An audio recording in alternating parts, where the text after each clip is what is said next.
अस्सलामुअलैकुम नाजरीन, मैं हूं जोया तलहा जहीर और आप देख रहे हैं क्योंकि जमहूरियत है। आज के प्रोग्राम में आप देख सकेंगे। अब मेरी भी तो सुन ले जी, और मैं बताता हूँ मेरा मसला क्या है। वही तो बता रहा हूँ। देखे जी, जब तक नून लीग की बाकियात मौजूद है, अवाम बेचारी का मसला हल हो ही नहीं सकता। हम बताते हैं कि इसका मसला क्या है। हमें छोड़कर मत जाइए सराजुल हक साहब।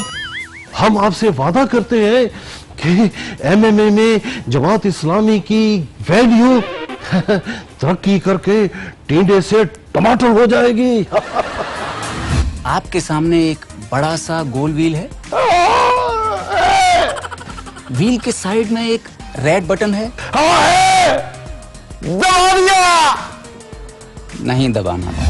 वाकई हमें भी बताएं, हम अभी इमरान खान के खिलाफ FIR दर्ज कराएंगे। और सीधी बात है जी, अब पीटीआई के डब्बों में से ज्यादा वोट निकले और आपके डब्बों में से कम, इसलिए आप हार गए।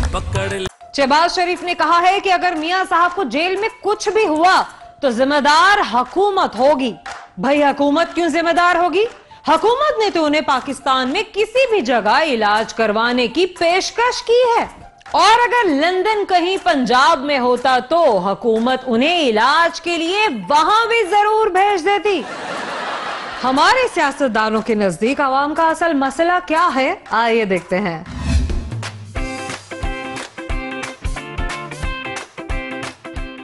आप परेशान लग रहे हैं, आपको क्या हुआ है? नाजरीन, जैसा कि आप देख रहे हैं, अवाम परेशान है। इसे क्या हुआ है जो इतनी परेशान है? आइए इसी से पूछते हैं। जी, क्या मसला आपका? आप परेशान क्यों हैं? मैं परेशान क्यों हूँ? वही तो हम पूछ रहे हैं कि आप परेशान क्यों हैं? आपको तकलीफ क्या है? मेरा मतलब है कि आपका मसला क्या है? मेरा मसला ये है जी, शेख बताता है कि अवाम का मसला क्या है। जी जी शेख साहब, आप आइए, आप बताइए कि अवाम का असल मसला क्या है।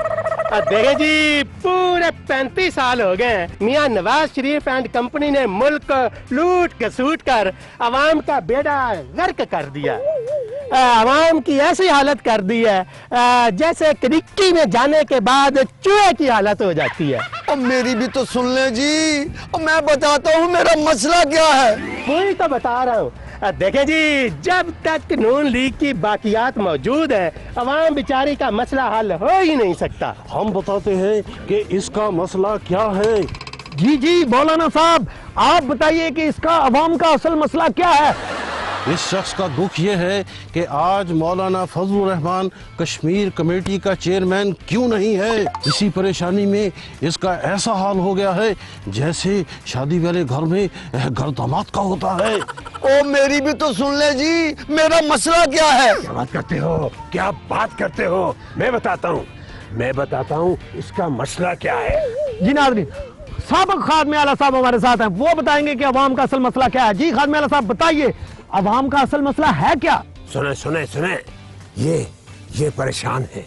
इसकी परेशानी की वजह सिर्फ मुझे पता है। देखे, हमारी फौज ने इंडियन जहाज तबाह किया, उसकी लोगों ने बहुत तारीफें की।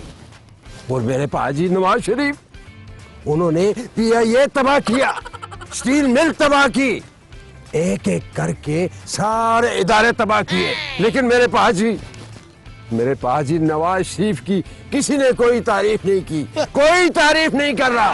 ये वजह यही है, इसलिए ये परेशान है। और मेरी बात भी तो सुन ले, मेरा मसला क्या है। मैं बताती हूँ इसका मसला, मुझे पता है। जी जी श्री मुजारी साहबा, आप बताइए कि अवाम का असल मसला क्या है। इसको सिर्फ यही फिक्र सताई जा रही है कि नवाज शरीफ के दिल में ऐसा कौन सा नट बोल्ट लगे जो यहाँ के डॉक्टर नहीं खोल सकते। है, मैं बताता हूँ अवाम का असल मसला जो है क्या है।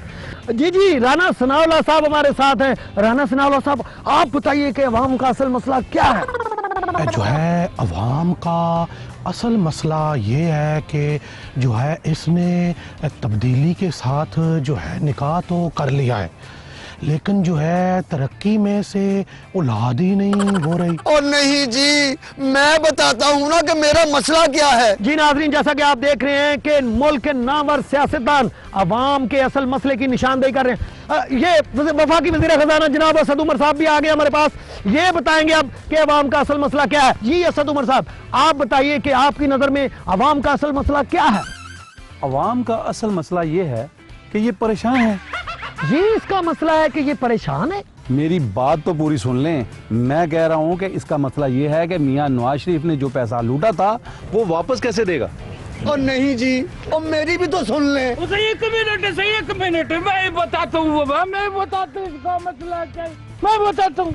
ओ नाज़रीन, हमारे साथ कायम अली शाह साहब मौजूद हैं और वो बताएंगे कि अवाम का असल मसला क्या है। तो उनसे पूछते हैं कि अवाम का असल मसला क्या है। जी कायम अली शाह साहब, आप बताइए अवाम का असल मसला क्या है। वो सही है, इसलिए परेशान है कि इससे अपनी बीवी का मेकअप का खर्चा बर्दाश्त नहीं होता। सही, अगर खर्चा रोकता है तो फिर बेगम बर्दाश्त नहीं होती। सही, इसीलिए परेशान है। सही, और नहीं जी, मैं इसलिए परेशान हूँ क्योंकि जी नाज़रीन, जैसा कि आपने देखा कि हमारे मुल्क के नामवर सियासतदानों ने अवाम के असल मसले पर कैसे कैसे रोशनी डाली है। अब मुझे इजाजत दीजिए घुमाओ न्यूज से डिफोकस कैमरामैन के साथ मलक रौला। अल्लाह हाफिज।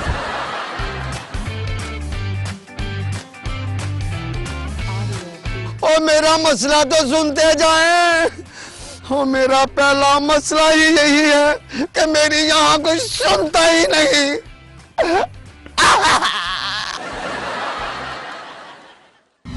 जमात इस्लामी ने एमएमए से जुदा होने का फैसला क्यों किया, आइए देखते हैं।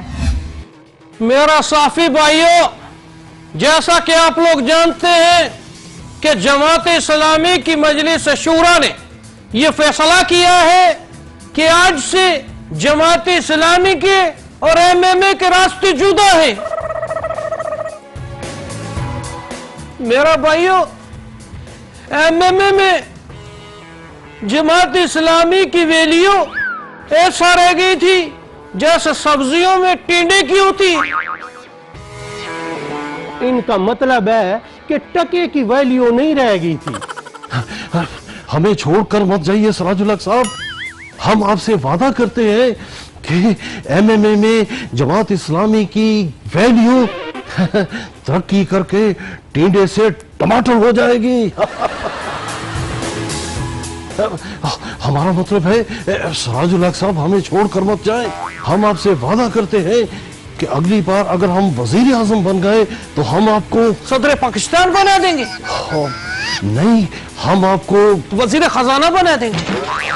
नहीं, हम आपको वजीर आला बना देंगे। नहीं। अब तो फिर क्या बनाएंगे मेरा भाई, कुछ बोले तो सही। हजरत सिराजुल हक साहब, आप कुछ बोलने देंगे तो ही हम कुछ बोलेंगे ना। तो बोले ना मेरा भाई, बोले।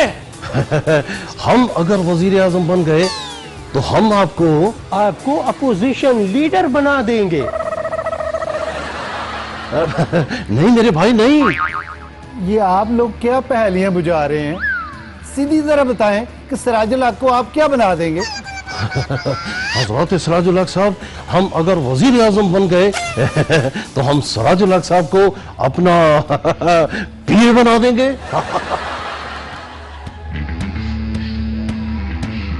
मौलाना साहब, आज से जमात इस्लामी और एमएमए के रास्ते अलग। हम एक मिनट भी नहीं रुक सकते।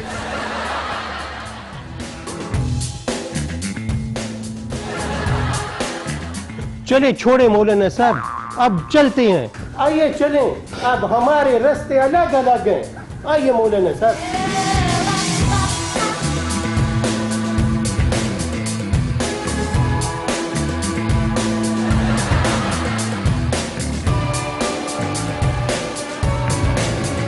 वो कोई हमको केचो यार है, तो मौलाना मकनतीस बने हुए, वो हमसे चाहे क्यों नहीं जा रहा हुआ। वो मेरा भाई कोई केचो।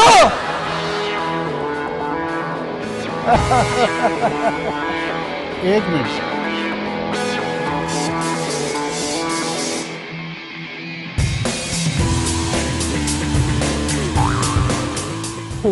वो मौलाना साहब, ये आपने हमारी टोंगों पे ताला क्यों लगा रखा है? हजरत सिराजुल हक साहब, MMA में पार्टी आती अपनी मर्जी से है और जाती हमारी मर्जी से है। मौलाना साहब इसका चाबी है, ये नंबरों वाला ताला है। MMA बनाकर हमने चाबी इलेक्शन के समंदर में फेंक दिया था। हमारा और आपका साथ ऐसा ही है जैसे चटनी और दाल का है।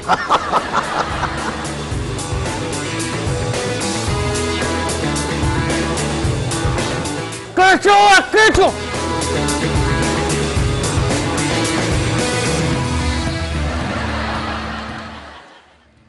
आपके सामने एक बड़ा सा गोल व्हील है।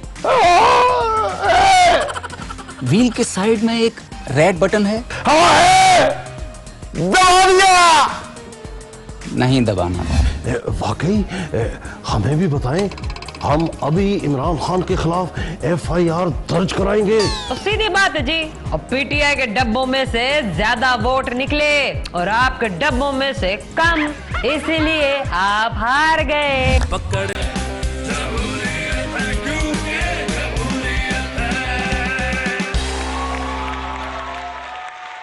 मौलाना फजलुर रहमान के मुताबिक इमरान खान साहब को मखसूस कुव्वतों ने कौम पर मुसल्लत किया है।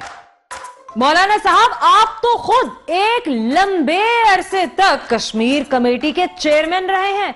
मसला सुलझाना तो दूर की बात, आपने मसला कश्मीर पर आवाज तक नहीं उठाई। आपकी तो हर साल कमेटी निकलती रही। बस दुआ करें कि नैब का ध्यान कहीं आपकी तरफ न चला जाए। मियां नवाज शरीफ साहब को अगर भारतीय तैयारे गिराने का मौका फराहम कर दिया जाता तो वो क्या करते, आइए आपको दिखाते हैं।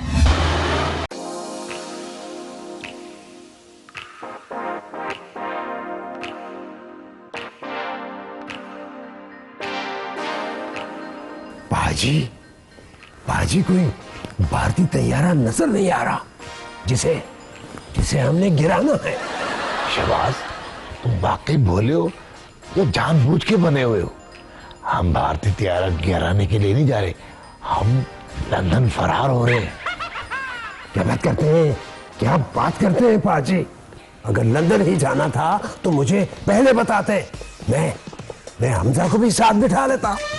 शुक्र करो मैंने तुम्हें साथ बिठा लिया, वरना मेरी बारी तुम जुलूस लेकर माल रोड पर घूमा करते थे। चले पाजी, तेज रहें। ये न हो कि हमारे पहुंचने से पहले ही लंदन कहीं और चला जाए।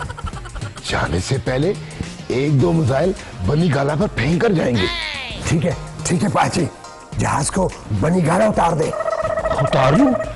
कैसे उतार लूं? मुझे तो उतारना नहीं आता। क्या बात करते हैं पाजी? आपको जहाज उतारना नहीं आता? मुझे सिर्फ उड़ाना आता है, उतारना नहीं आता। पाजी जहाज नीचे उतारना तो आता होगा ना, इसे जल्दी नीचे उतारे। शहबाज, अब सारे काम मैंने सीखने थे क्या?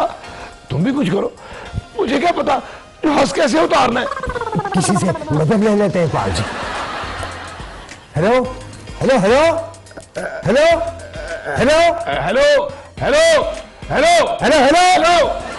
मैं हंसता क्यों बोल रहे हो? हमारी मदद करो। जहाज में है, हमें जहाज मोड़ना नहीं आता और ना ही लैंड करना आता है। जहाज तो बहुत उड़ाए हैं, लेकिन प्लेन पहली बार उड़ा है। प्लेन उतारने के बारे में बताओ। उड़ाना कैसे है वही बता दो। और उड़ाने से पहले हमें प्लेन के बारे में जानना चाहिए। स्टंट टेक्नोलॉजी, 2 प्रोपेलर और 2 पायलट कंट्रोल वाला। ये के सस्तरीन आदमी, बताओ उतरना कैसे है? जो उतारना है वो बता। स्लो मोशन इंसान, जल्दी बताओ, जल्दी। अरे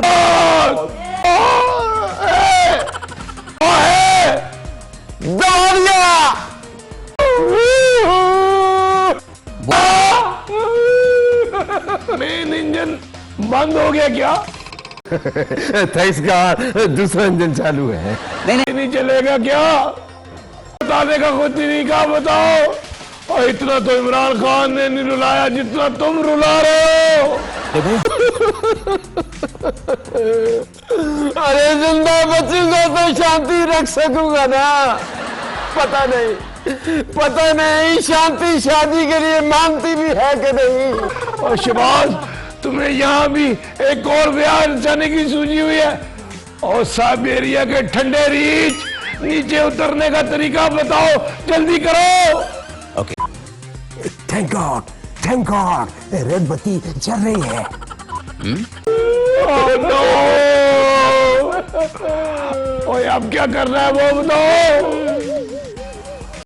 खुदा हमसे जितनी भी करप्शन हुई है हम तेरे शर्म में आ गए हैं।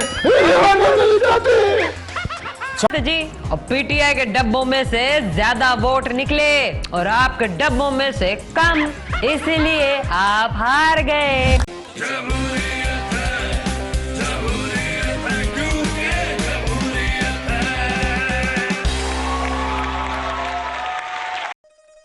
खुद दिखाते हैं। अस्सलाम वालेकुम नाजरीन, मैं आपके बैचलर होस्ट SHO शहजादी और आप देख रहे हैं जी प्रोग्राम हॉटलाइन। हमारा शो में हमारे मेहमान है जी मौलाना फजलुर रहमान साहब। हाँ जी, और कैसे हैं जी मौलाना साहब? देखें, हम हारे नहीं थे, हमें हरवाया गया था। हमें पता होता कि हम इलेक्शन हार जाएंगे तो आप इलेक्शन ही ना लड़ते जी। और वैसे मुझे पता है आप इलेक्शन कैसे आ रहे थे। वाकई हमें भी बताएं, हम अभी इमरान खान के खिलाफ FIR दर्ज कराएंगे। और सीधी बात है जी, और पीटीआई के डब्बों में से ज्यादा वोट निकले और आपके डब्बों में से कम, इसीलिए आप हार गए। हजरात होस्ट, इतनी साइंस तो हमने भी पढ़ी है। हमने तो ये समझा था कि शायद आपको किसी खुफिया फार्मूले का पता चल गया है। जी, और फार्मूला तो जी सबके सामने है और काम ने आपको रिजेक्ट कर दिया। अरे नाराज ना हो जी, 5 साल बाद आपको फिर मौका मिलेगा रिजेक्ट होने का। हजरात होस्ट, आपने यहाँ हमें हमारा इंटरव्यू करने के लिए बुलाया है या हमारे जख्मों पर मिर्चें छिड़कने के लिए? अरे आप तो बुरा मान गए। चलो छोड़ें, ये बताएं कि कश्मीर के क्या हालात हैं? कश्मीर के हालात कश्मीर कमेटी से पूछे। मैं तो अब कश्मीर कमेटी का चेयरमैन नहीं हूँ। मुझे क्या पता। जब आप कश्मीर कमेटी के चेयरमैन थे और तब भी आपको कहाँ पता था, लेकिन जब आप चेयरमैन थे तब भी आपने कश्मीर की आजादी के लिए क्या इकदाम उठाए जी?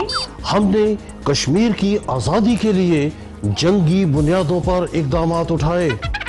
कश्मीर कमेटी के सारे ऑफिसेस को नया रंगो रोगन करवाया, उसका सारा फर्नीचर बदल दिया और अपने लिए बुलेट प्रूफ गाड़ी खरीद ली ताकि कोई हम पर हमला करके कश्मीर काज को नुकसान न पहुंचा सके।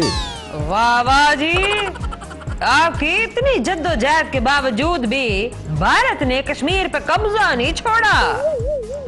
खैर, लोग तो जी कब्रिस्तानों पे बुलडोजर चला के हाउसिंग सोसाइटियां बना लेते हैं, वो तो फिर जिंदा लोगों का कश्मीर है।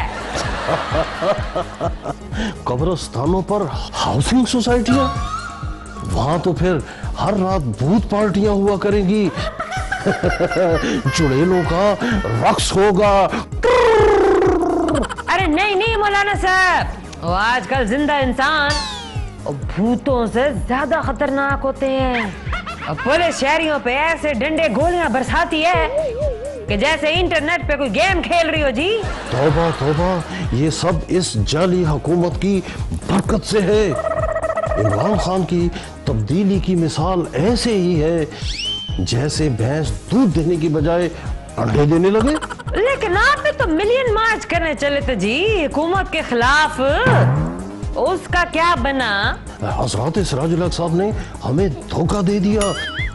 उन्होंने हमें ऐसे छोड़ दिया जैसे कोई बीवी के डर से पान सिगरेट छोड़ देता है।